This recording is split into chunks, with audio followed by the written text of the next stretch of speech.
Today we're baking Jeffrey Epstein's chocolate chip cookies.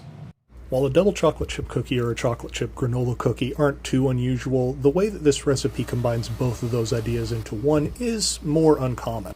To start off, you need to go ahead and preheat your oven to 350 Fahrenheit and put your oatmeal through a food processor before you combine it with the rest of the dry ingredients. This recipe can be found in Jeffrey Epstein's 50th birthday book, which was just released by Congress on the 9th. The original recipe was for a much larger batch than what we're cooking today, so I have adjusted this down. After those get a cursory mix, you'll go ahead and add the liquid ingredients, which is the butter, vanilla extract, and an egg. While this is the only recipe in Jeffrey's 50th birthday book, this does serve as a good reminder both that 1, you can just look through the entire thing yourself, and 2, you should be pressuring your representatives to release the rest of the files.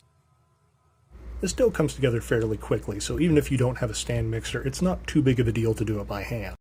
Once the dough comes together, the last thing that you do is to add the chocolate chips and then just do a slight mix just to get it all incorporated. After that, it's time to get them out onto a baking sheet, so just use a large serving spoon to dollop them out and place them on there by hand. After I got these 8 placed, I did reshape them by hand just to make them more uniform and round. Because Ghislaine Maxwell was the only woman whose name was not redacted from Jeffrey's birthday book, I'm not actually sure who originally made this recipe or where they got it from. That being said, the book is still full of lots of high-profile names that you should be questioning what their true relationship with Jeffrey Epstein was. The only thing left to do is for them to spend 8 to 10 minutes in your oven. Despite my cookies being very close for how large I made the portions, after they cooled off, they did still separate. Alright, still nice and hot out of the oven. The chocolate chips are a little bit melty still, but still solid enough to eat. So let's go ahead and give it a try and see how we did. So definitely has a lot of the satisfying chew that I've come to expect from an oatmeal cookie, but because of that cocoa powder, you get a more consistent chocolate flavor. So it is nice to see a recipe that combines both of those into one.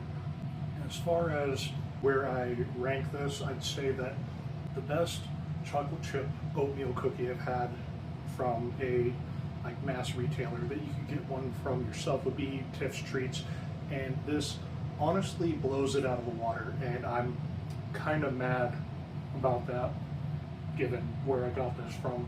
But don't just take my word for it, follow the recipe and release the files.